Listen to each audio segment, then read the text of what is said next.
All right, well, let's bring in elections analyst Michael Atkins to look ahead to the polls. Michael, it's good to speak to you again in the very last days before the election. Let's start with how the security measures implemented by Natjoints impacted the safety and orderliness of the election rallies. We do know that they will be given a briefing in the next 45 to 60 minutes.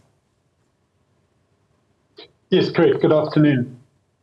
We haven't in the past had any major security concerns.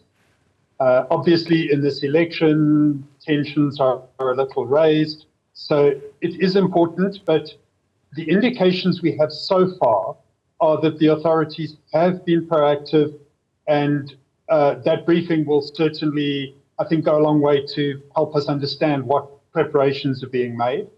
But we've had very few incidents over the years where people in the voting process have been disturbed or threatened in any way.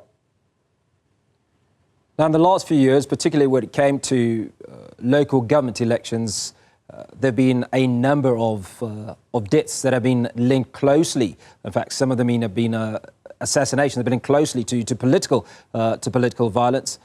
Is it standard that we don't experience such during this particular election, or is it also about the discipline of the political parties?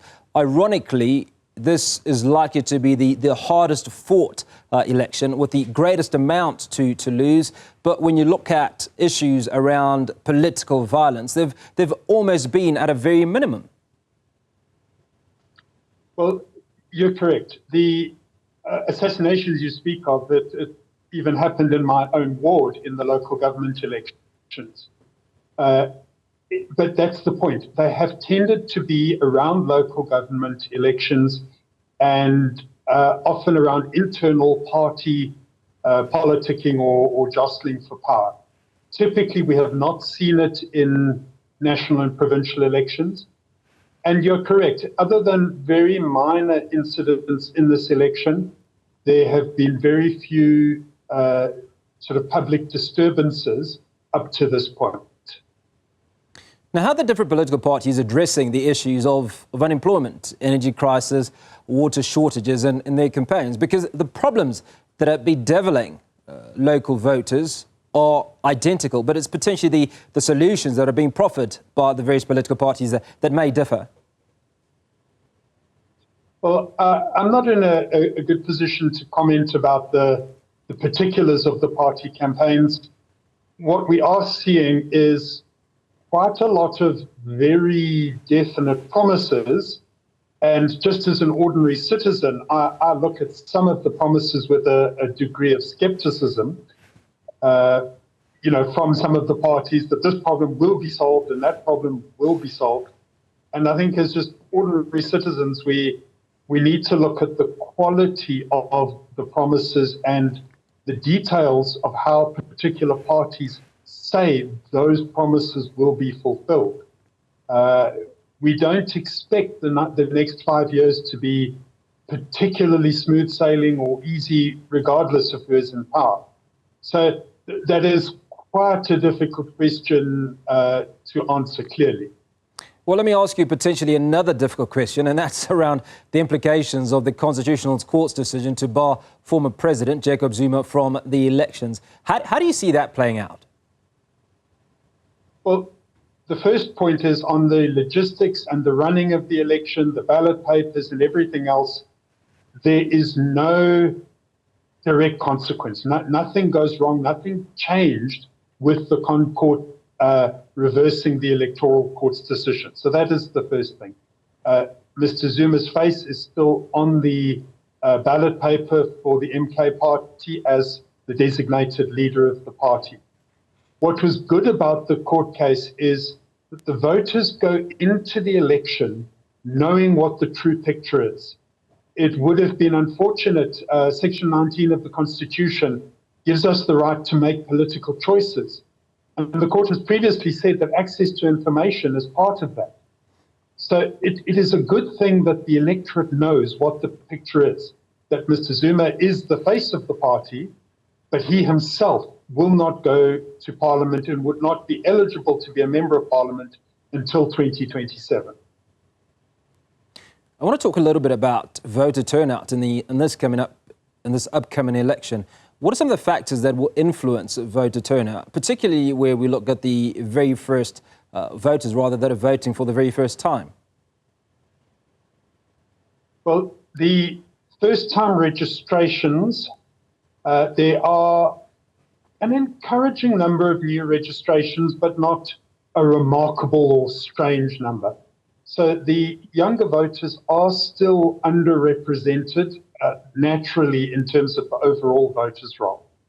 So the big question is, of those first-time registrations, we simply don't know how many will be turning out to vote. There are some parties that have had quite a strong appeal among younger voters, and that turnout will be of particular interest to those parties that have that particular appeal. One small concern is the fact that we may only vote where we are registered. We had until the 17th of May to notify the IEC if we were going to another voting station. Now, in 2019, there were 1.8 million people who voted in different voting stations. It's 10% or more of the electorate. But only 400,000 or so people have asked this time. So some of the gap would be made up by those who changed their registration over the registration weekends. But it might be a concern that there could be a couple of 100,000 people turning up at voting stations thinking they can vote, whereas they actually can't. So how well that is publicized will be an important factor, because we don't want people arriving and then not being able to vote.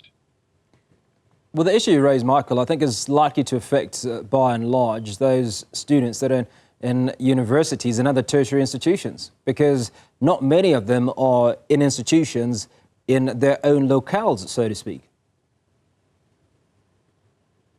Yes, but that's always been an issue. I don't think there's, well, actually, no, you are correct.